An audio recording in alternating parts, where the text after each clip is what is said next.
Pertanyaan dari Miss Mina kepada Profesor Alwi Shihab. Bagaimana kita memberi pengertian ya kepada mereka yang bersikukuh dengan agamanya?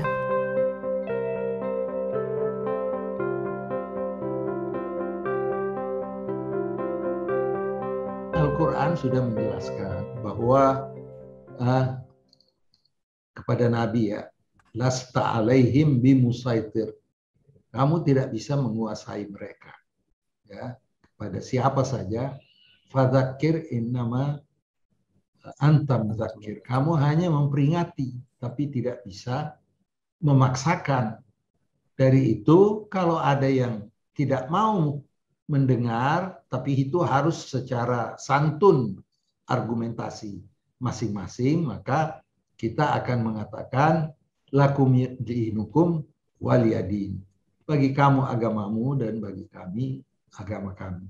Lakum a'malukum walana a'maluna. Kita mempunyai sepak terjang amal dan kalian juga punya sepak terjang dan amal. Nah, untuk kita bisa bekerja sama, kita tidak perlu berargumentasi soal teologi, soal akidah. Karena akidah itu sulit untuk difahami. Itu hanya bisa diimani. Dan kalau sudah menjadi faktor iman, maka sulit untuk memberikan argumentasi. Dari itu pemuka-pemuka agama dari semua agama menganjurkan untuk menciptakan suatu hubungan yang harmonis. Hendaknya kita hanya bisa mencari titik temu saja. Apa titik temu kita? Kalau kita berbicara dengan kelompok Yahudi akan mengatakan 10 commandments, 10 perintah. Kita bisa bawa yang sepadan dengan 10 itu ada di dalam Al-Quran. Waktu dia berbicara tentang tidak boleh makan ini ya, babi. Di mana di Taurat nggak boleh, di Quran juga tidak boleh. Dengan pihak Kristen juga kita banyak hal-hal yang kita bisa carikan titik-titik temu. Jadi kita tidak dianjurkan untuk lebih daripada menyampaikan. Menyampaikan ini menurut pandangan saya, kalau Anda terima silahkan. Itu tadi ayat yang saya bacakan. Inna wa iyyakum la'ala hudan au fi dhalalim mubin. Artinya kalian atau kami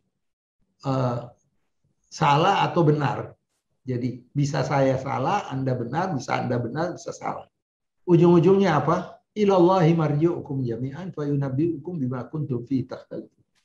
Ujung-ujungnya Tuhan nanti akan mengumpulkan kita, lalu dialah yang akan mengatakan ini yang benar, ini yang salah.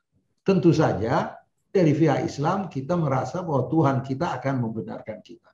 Dari pihak Yahudi juga begitu. Tuhannya akan mengatakan dia yang paling benar. Dari itu Tuhan Allah Subhanahu wa taala bilang istabiqul khairat. Berlomba untuk kebajikan. Apa kebajikan yang kita sama-sama berlomba untuknya? Untuk kita memakmurkan dunia ini. Huwallazi ansya'akum minal ard wasta'marakum fiha. Tuhan menciptakan kalian dari bumi dan memerintahkan kalian seluruh manusia untuk memakmurkan, mensejahterakan. Itu yang kita bisa kerjasamakan. Jangan kita bicara soal hal-hal yang bisa menjauhkan kita. Nabi sudah memberi contoh dalam perjanjiannya. Kalau ada orang Kristen mau membangun gereja dan perlu bantuan, bantu. Dan itu bukan sebagai hutang, tetapi itu sebagai solidaritas. Jadi sebenarnya kita mengacu kepada ittiba'ir Rasul. Kan dari Muhammadiyah itu selalu penekanannya ittiba'ir Rasul. Bagaimana Rasul memperlakukan orang-orang yang baik di antara orang ahlul kitab. Tentu saja ada kelompok yang tidak baik yang mengingkari janji. Kalau kita di sini di Indonesia ini mengingkari Pancasila, ya pasti rame-rame orang akan mendiskreditkan kita dan menjauhkan kita dari negeri ini. Begitu juga Nabi pada waktu itu sudah datang, ada perjanjian bahwa kita ini adalah satu bangsa, satu negara, begitu, satu kelompok yang besar. Kita sama-sama berusaha untuk membela teritori kita. Karena masa dulu itu, dan itu terjadi kepada Nabi, kelompok musyrikin yang di Mekah ini menghimpun kekuatan untuk menyerbu. Nah, pada saat menghimpun kekuatan untuk menyerbu, ada kelompok kecil dari orang Yahudi yang menjadi mata-mata untuk bisa menghancurkan umat Islam yang ada di Madinah. Jadi ini seperti duri dalam daging, harus disingkirkan.